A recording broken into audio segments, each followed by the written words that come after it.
E.N.D here. Today I want to talk about Planeswalker's emblems.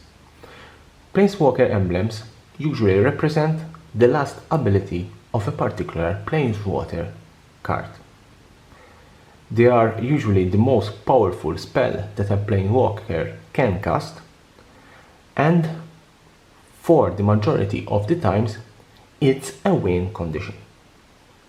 Emblems that are represented by cards printed in Magic the Gathering sets.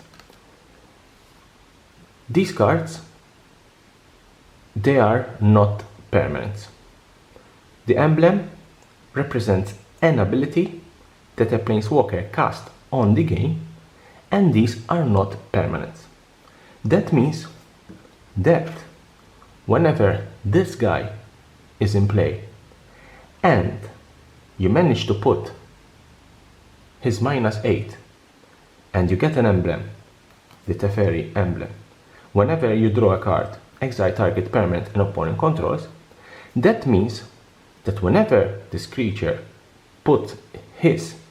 this Planeswalker puts his emblem in play, there's no way that you can get rid of it. The only way you can get rid of the emblem is by restarting the game. That means or you win the game, or you concede and you lose the game. Emblems are thus the most powerful spell that you can cast in Magic the Gathering.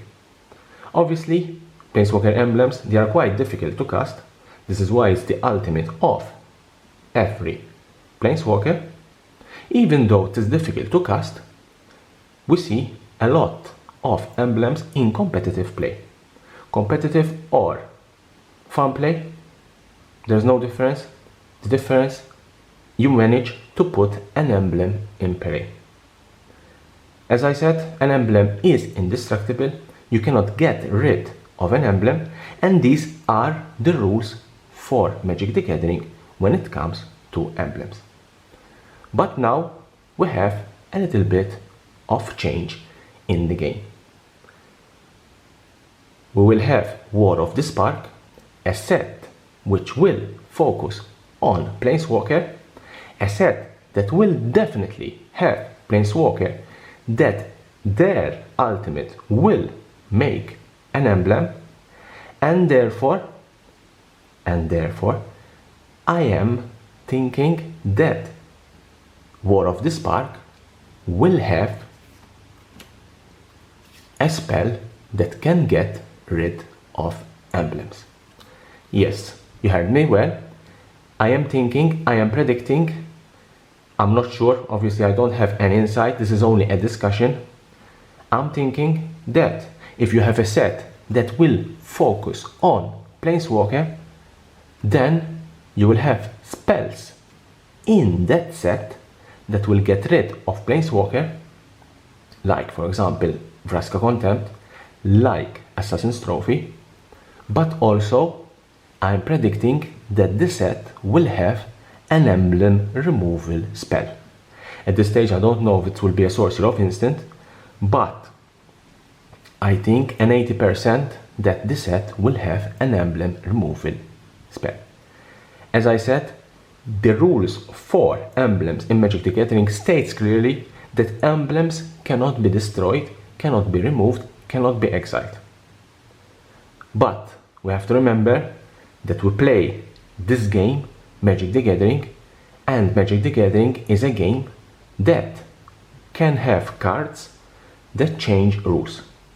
Yes, there are rules that dominate the game, but each card have different rules and can change the game. We know that we cannot have more than 4 of a kind in a standard set, in a constructed set, but we have cards like Red Colony, Relentless Threats, that you can have any number that you want. We know that you cannot have a hand more than 7 cards in your hand, but there are cards like Miraculous Tower that give you the ability to have more cards in your hand. Therefore, every rule in Magic the Gathering can be broken with an ability of a spell. Therefore, I think War of the Spark is the set perfectly designed to have an emblem removal spell. I would say that this spell will be a mythic. It will be a very powerful spell. It will be a unique in its kind. I hope does not have a big casting cost, otherwise it will not be played.